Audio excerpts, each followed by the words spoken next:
Hello, Aries. This is your reading. I based it this week on a quote. For a while there, I was kind of a quote collector. And when I ran into a quote that I really liked, I would write it down in this book. And so I have a bunch of pages with these quotes, and I chose one randomly this morning. And the quote that came up for you is, "And supposing you have tried and failed again and again, you may have a fresh start any moment you choose. For this thing we call failure is not the falling down, but the staying down." This quote is by Mary Pickford, who is a Canadian-American actress. And I knew her name when I wrote this quote down, but not much more than that about her. And when I found the quote this morning, I looked her up, and it turns out that she is, yes, an Aries, born April 8th, 1892. She passed away in 1979. And it turns out that she was really pretty amazing. She was an actor and a producer. She teamed up with a number of people to start United Artists. She was a founder of the Film Academy. And in general did all kinds of exciting things, especially for a woman in that time period. She really was, right? She really worked her Aries sun. She also had Jupiter in Aries. And I think this quote is really right. It is a very Aries sort of quote. And I think that the reason that you're having it at the moment, Aries, those of you that come to watch this, is that you're not feeling comfortable in that Aries energy. And I do understand that personally. It is something I've experienced. Although our society really likes or supports or puts up statues to people who do exciting things, right? Who go against the grain, who have adventures. There's a flip side. Our society also says, right, that you shouldn't put yourself forward, that you shouldn't toot your own horn, that you should not, put yourself first, that you should do things for others, that you should do things for your family, that you need to be a team player, and all of these other things, right? That you shouldn't be too much, especially, if you're a woman. But I think for people in general, there's these two messages that can show up in our society. And of course, a lot of it will depend on what your family of origin was like. And that can have suppressed this Ariesness. And sometimes it isn't even overt, right? It's just maybe how people reacted to you when you did sort of Aries things, when you were adventurous, or when you wanted to be the center of attention, or when you chose to do things your way rather than the way they'd always been done, or to do something differently, to try something different. There might not have been any, actual overt finger wagging or telling you not to. But there might have been kind of an atmosphere, that left you feeling like this is something you really shouldn't be doing, right? And when we're little, we have a real strong need to fit in. Our survival, right, depends upon it. Depends upon our caregivers and our family situation accepting us. It may be that this has been exacerbated recently. I do mean these readings to be timeless, but they're informed by what's happening now, and we've been in this space of lockdown, right? A sense of, you know, pulling together for the group and doing these sorts of things that all have value. But you may have found yourself reliving some of that childhood stuff. So you begin here, Aries, in this boat. And actually, right underneath that is this Five of Swords. So this does feel, right, like kind of giving up. And that, of course, is another thing, Aries, right? Sometimes we can feel like we're always starting stuff and not finishing, right? That's kind of an Aries stereotype, right? That we start things, but we don't finish them. And maybe that's how you're seeing yourself, right? That you've given up and gotten in your boat, and you're not feeling really good about it, right? The Six of Swords is often a relieving sort of energy right after the Five of Swords, this conflict. But this doesn't feel like that. This feels like, right, you crashed and burned, or you just, you know, you quit, whatever it was, and you're on your boat, but you're feeling kind of crappy about it. And your inner Aries, right? The Aries part of you, whether you have an Aries sun or Venus or moon or rising, or, right, it's somewhere in your chart, is calling, offering this cup. But you are not seeing this cup.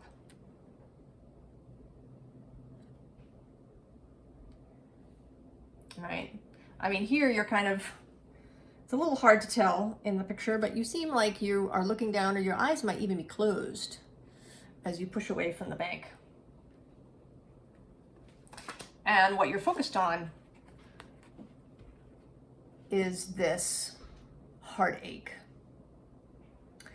And the Three of Cups, or the Three of Cups, the Three of Swords,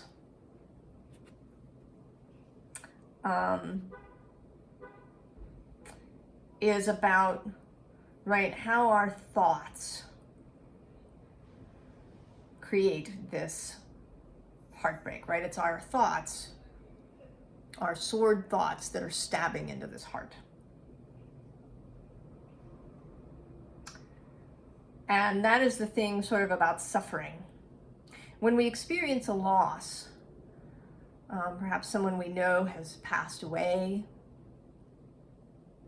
that's a very difficult thing. Someone we love is gone from this physical space. And that is painful. There is grief. But the Three of Swords is kind of what happens after that. It's the thoughts that we continue to have, that we continue to stab into our own heart. The suffering that we carry forward. And I think that you're feeling like you're supposed to be here and here. This is the vision, right? This nice satisfaction, right? You're building something, it's growing, right? She's very satisfied there with the work that she's done. You know, and then she kind of goes over and hangs out with her friends over here, right? They've plucked some of these pentacles and they're sharing them now after this job well done. This is, I think, what you feel like you should be doing, or how you should be feeling in the moment. And that's not what you're actually experiencing. What you're experiencing is restriction,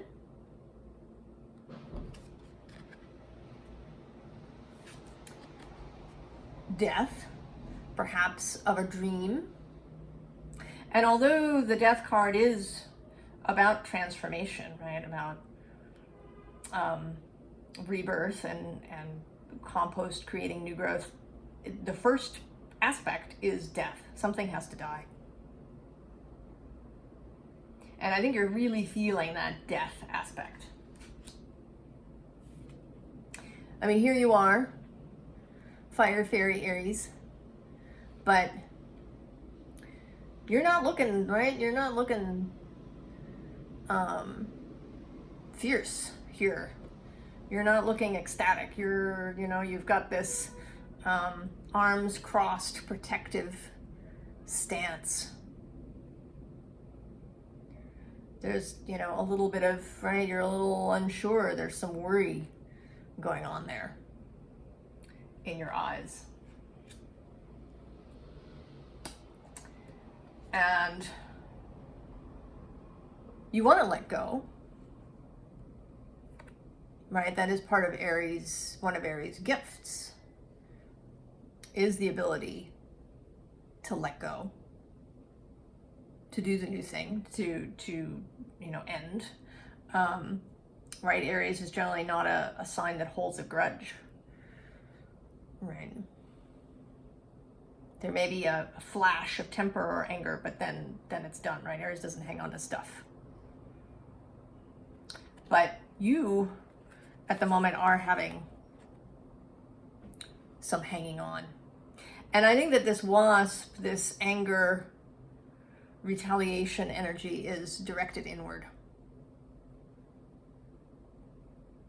That you aren't doing what it is you're supposed to be doing. That, maybe you should be farther along in your life at this point than you are. Maybe you should be doing more responsible things because of the times, or just, because that's what people do, right? When we grow up, we're supposed to be responsible and stable and, have an appropriate income and various things.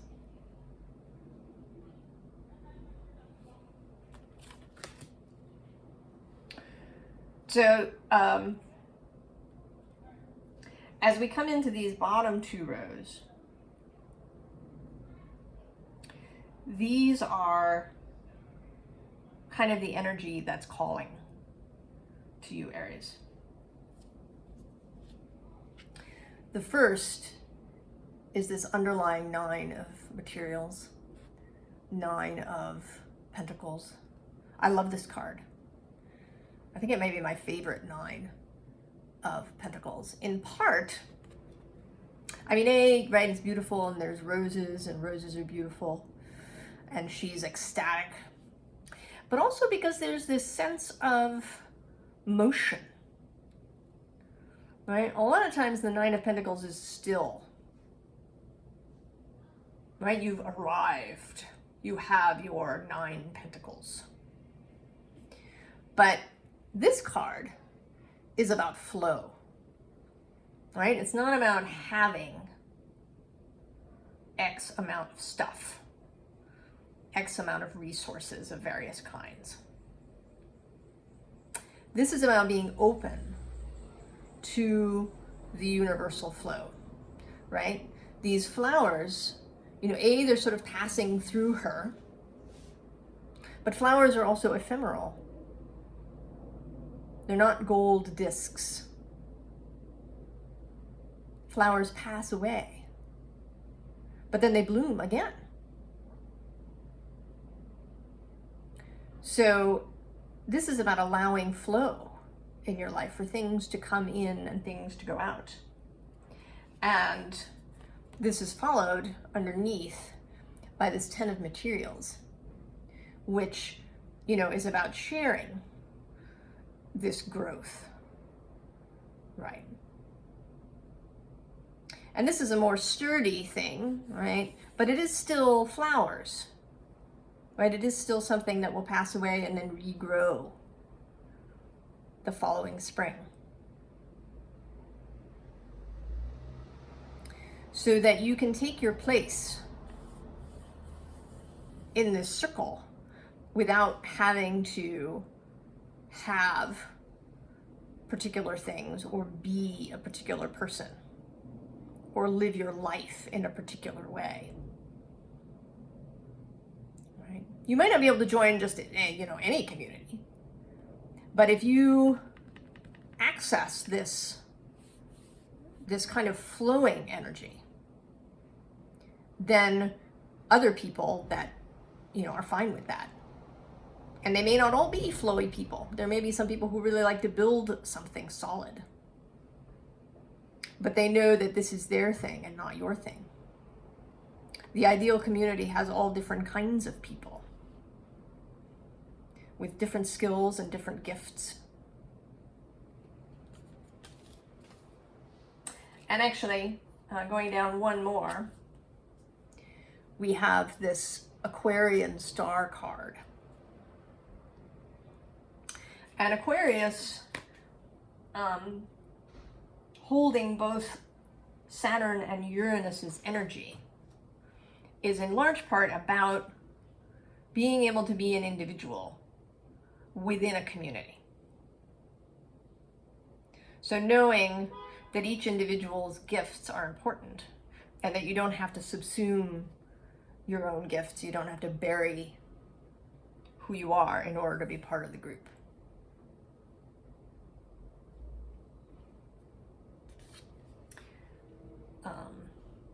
Now the moon comes out here. I think what it's telling me today is it's speaking of spirituality and intuition. And it may be that at some point you got the notion, and I think, maybe this is only one of you, I don't know, that, you need a lot of water sign in your, right? You need Cancer, Pisces, Scorpio in your chart. Or to have, right, moon in one of those things, or sun or something, in order to really be intuitive. Not true. Don't let anybody ever tell you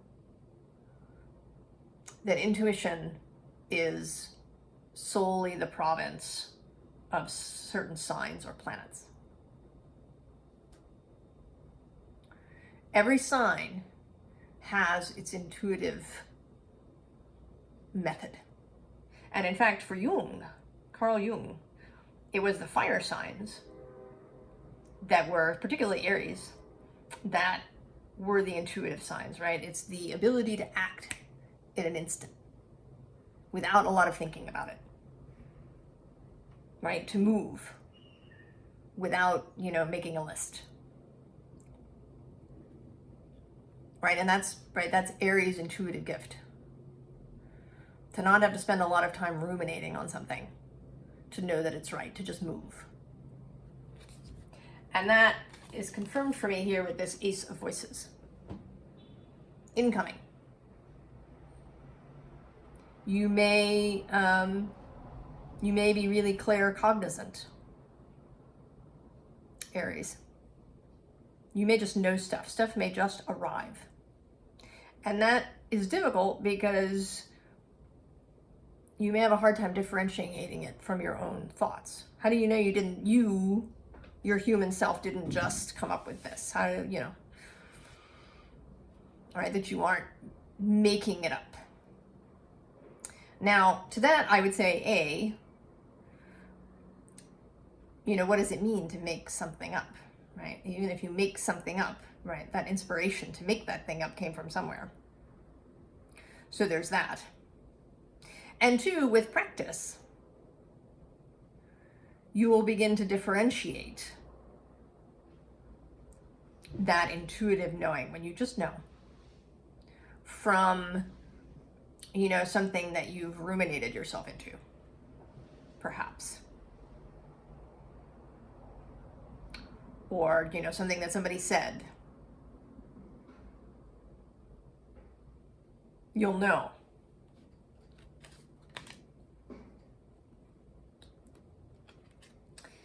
And this muse of materials,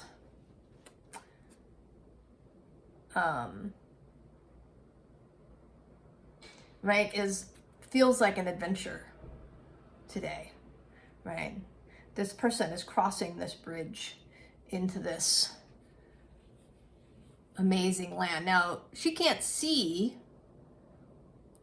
really what's there, right? It's kind of darkened. There's sunlight, and there's some mountains and things going on in the distance, but she can't see the details. But she knows, right? She's certain of her choice. She knows that it's wonderful. And that wonderful things will be encountered on the other side.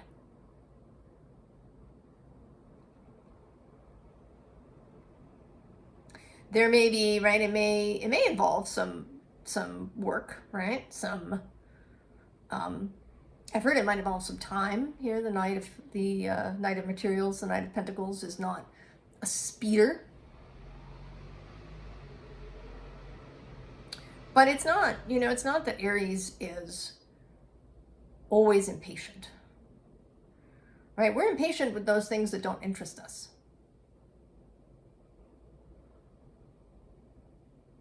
If you're impatient about something, that could, right, also be a sign. I think that impatience is one of our signals that something isn't right. Boredom, impatience. You don't have to follow everything through. If you start something and you discover part way that it's not what you thought, it isn't really what you're interested in. Maybe you were doing it because somebody suggested it, or, because you thought you were supposed to, or because it sounded, cool before you knew everything about it. But if it's not, if it doesn't keep your interest, then, maybe it doesn't belong to you. Now you should think about it. Make sure there isn't some other pain point or trigger that's happening that's making you want to run away from something. Investigate, but also trust yourself. And don't force yourself to do something just because you think you're supposed to or you should. If you try to climb Mount Everest without any real interest in being at the top, it's going to be an incredible slog, right? You're not going to make it if you don't have the enthusiasm, the desire to be at the top.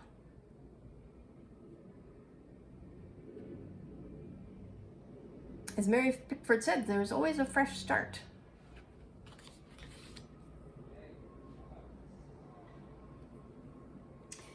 And the next underlying is this Woodward. He's kind of he's sort of a guardian, shaman kind of figure.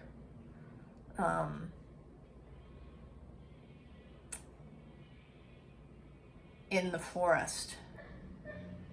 A guardian, a steward. But he has a little bit of a fiery energy, right? He's got red in his clothes and a kind of a red beard, and he's got this cat with him. And I sort of see him as mature Aries. Right? Aries that has come into their power. Understands when to move rapidly and when to wait. Knows how to use the intuitive knowing that the hawk brings. Knows that to act, to have a fiery, one might say a predator kind of nature is not wrong. Right? It is their gift, this Aries gift of fire and the ability to begin things. And you are, of course, not alone, Aries.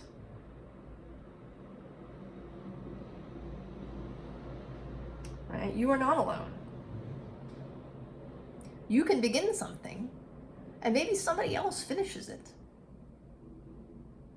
Because some people are really good at the follow through, really good at the maintaining of things.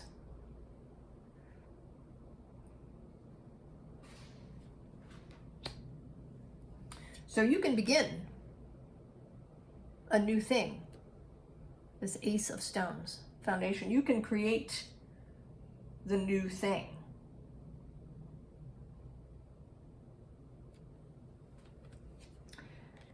And then this is followed by the Hooded Man. And here I sort of see this as you, Aries, as this little wren. You're the spark. And you're passing this information on to this Hooded Man, this hermit type who is Virgo. Virgo is an energy that's absolutely about follow through, about maintaining, about devotion to something.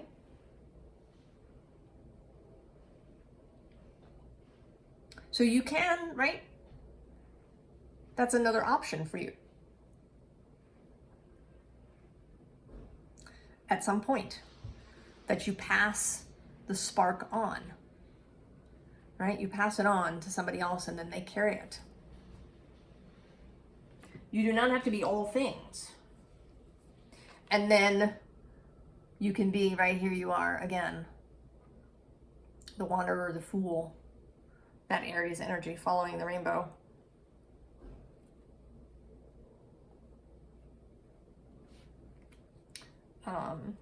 Not this. Not this weighed down by all of these wands. Now the bows or the wands are a fire energy. So it may be that you've been collecting ideas. And what's wanted is for you to find the one that really lights you up.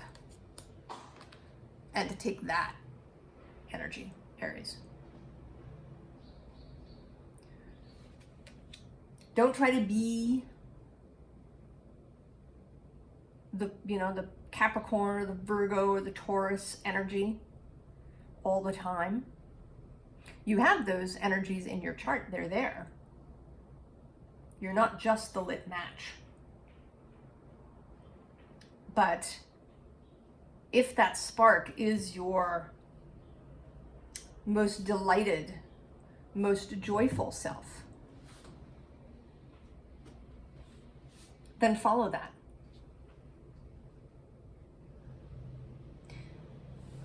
And there's never, nothing is wasted ever, Aries.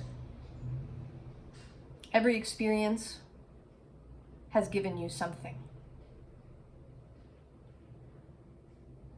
And there's no rule anywhere that you have to be at any particular point, at any time in your life.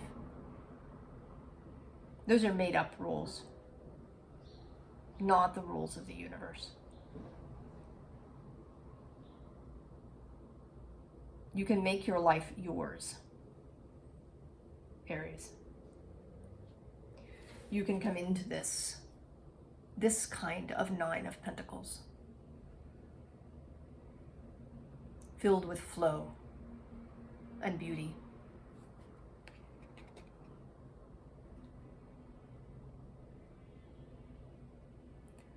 So I wish you all the best, Aries. I encourage you, if you're interested, to go look up Mary Pickford, because she was a very interesting person. And to love yourself, Aries. To love that aspect of you that is the spark. People need the spark. Don't hide it from the world. I will see you next time. So long, Aries.